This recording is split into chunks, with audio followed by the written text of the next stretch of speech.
See, Sanjay, when we talk about the key takeaways, the moot question right now, this hour is, has India managed to stave off the threat of tariffs, especially by giving greater access to the United States and vice versa?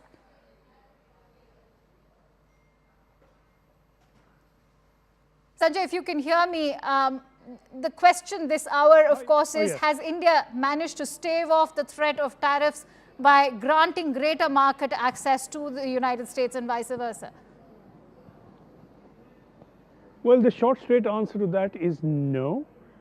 Trump was very emphatic, very clear that the reciprocal tariffs will apply to countries and that they will apply to India. He was emphatic and he said it more than once. We will charge what they charge. So reciprocal tariffs are there to stay. There has been much that was said that is supportive of a joint working together between the two countries. A great deal of warmth in the room. But then Trump held firm on the question of reciprocal tariffs, and that's going to have the economic consequences it will. Those consequences are going to be considerable. They're not going to be the easiest to manage, but that now is the given situation. Trump has shown no sign that he's going to budge from that or make an exception in that case. The increased business and the increased sales that India is offering by way of LNG purchases from the US or more oil products, defense goods, these will address what Trump sees as the trade imbalance, and it's going to be a lot of efforts to correct that imbalance. But that is separate from the issue of reciprocal tariffs. Trump did not link the two, and the two, as of now, do not seem to be linked. Right. And when you talk about the kind of market access that's being granted by the United States and India to each other, how will that now pave the way forward for perhaps greater defense procurement, our energy needs as well? These are two sort of concerns that were being raised earlier prior to the bilateral talks. What are you learning in terms of our own energy needs, which perhaps the US will also be looking into?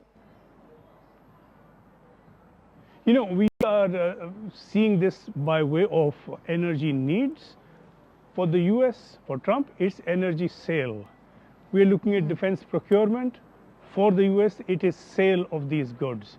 They are not, and Trump mentioned F-35s, and that is very, very significant. The question there down the line, whether it's going to be that or the Rafale, but Rafale M, but these are questions down the line. But the point as of now is that Trump is looking to sell these goods to India. These are heavy price goods, and both oil and defense.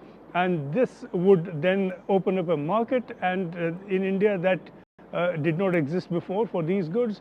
So to that extent, this is a good market for the US to tap, and it's on offer from India. It would seek to correct that trade imbalance, and we've had many figures, one suggesting 32 billion, one up to 50 billion. Trump mentioned 100 billion.